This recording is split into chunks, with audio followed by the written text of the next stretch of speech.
தனியார் பேருந்துகளின் அதிவேக பயணம் உங்கள் பகுதியில் ஆபத்தை ஏற்படுத்துகிறதா என்பது குறித்து திருப்பூர் மாவட்டம் பல்லடம் பகுதி மக்கள் தெரிவித்த கருத்துக்களை பார்ப்போம். தென்காசி போகிற வழியில் கூட 2 பஸ் ஆக்சிடென்ட் ஆயிடுச்சு. கரெக்டாக 15 பேரோ 13 பேரோ சம்திங் 10 பேருக்கு மேலே இறந்துட்டாங்க. அதெல்லாம் கேட்கும்போது மனசு ரொம்ப கஷ்டமாக இருந்துச்சு. ஸோ இதில் நான் என்ன சொல்ல வரேன் அப்படின்னா, ப்ரைவேட் பஸ் ரொம்ப அதிகமாக ஒவ்வொரு பஸ் கூடயும் போட்டி போட்டு வேகமாக அந்த டிரைவர்ஸ் போகிறதுனால பாதிக்கப்படுறது பொதுமக்கள் தான். போட்டி போட்டு தான் ஓட்டுறாங்க, அசமாவே நடக்குதுங்க. ஆனால் அது ஏன் ஓட்டுறாங்க, யார் எந்த டிரைவரும் வேணும்னு ஓட்டுறது இல்லைங்க. எந்த வண்டி ஓனர்ஸும் வண்டி சேதப்படுத்துறது யாரும் விரும்ப மாட்டாங்க. டிரைவருக்குன்னு ஒரு பொறுப்பு இருக்குது, ரெஸ்பான்ஸ் இருக்குது, அவங்களுக்கு ஒரு உயிர் இருக்குல்ல, குடும்பம் இருக்கு இல்லைங்களா, வேணும்னு யாரும் விபத்து ஏற்படுத்த மாட்டாங்க. இது ரொம்ப ஓவர் ஸ்பீடாக ஓட்டுறாங்க. அதனால் குழந்தைங்களோட போகிறவங்களெல்லாம் குழந்தைங்களை பிடிச்சிக்கிட்டு நிற்க முடியல.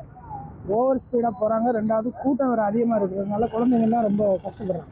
அதே மாதிரி காருங்களும் ரொம்ப ஓவர் ஸ்பீடாக தான் காரும் போகுது.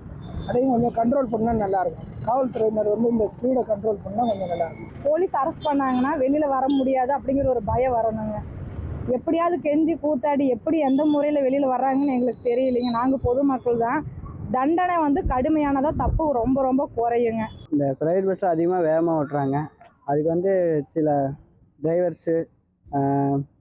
டிரைவர்ஸில் ரொம்ப டைமிங்க்கு ஏற்ற மாதிரி ஓட்டுறனால இந்த வேகமாக போயிட்டு இருக்கிறாங்க. அவங்க அந்த டைமிங் ஓட்டாமல் மக்கள் சேஃப்டி நினச்சி ஓட்டினா கொஞ்சம் பரவாயில்ல, நல்லா இருக்கும். தனியார் பேருந்தில் செல்வது பொதுமக்களுக்கு அச்சுறுத்தலை ஏற்படுத்துகிறதா, அதனை தடுக்க வழிமுறைகள் என்ன என்பது குறித்து பல்லடம் பகுதி மக்களிடம் நாம் கருத்துக்களை கேட்டறிந்தோம். இனி செல்லும் இடமெல்லாம் செய்தி. தந்தை டிவியின் வாட்ஸ்அப் சேனலை ஃபாலோ பண்ணினா செல்லருக்கும் இடமெல்லாம் செய்தி. இதோ QR கோட் இப்பவே ஸ்கேன் பண்ணுங்க, ஃபாலோ பண்ணுங்க.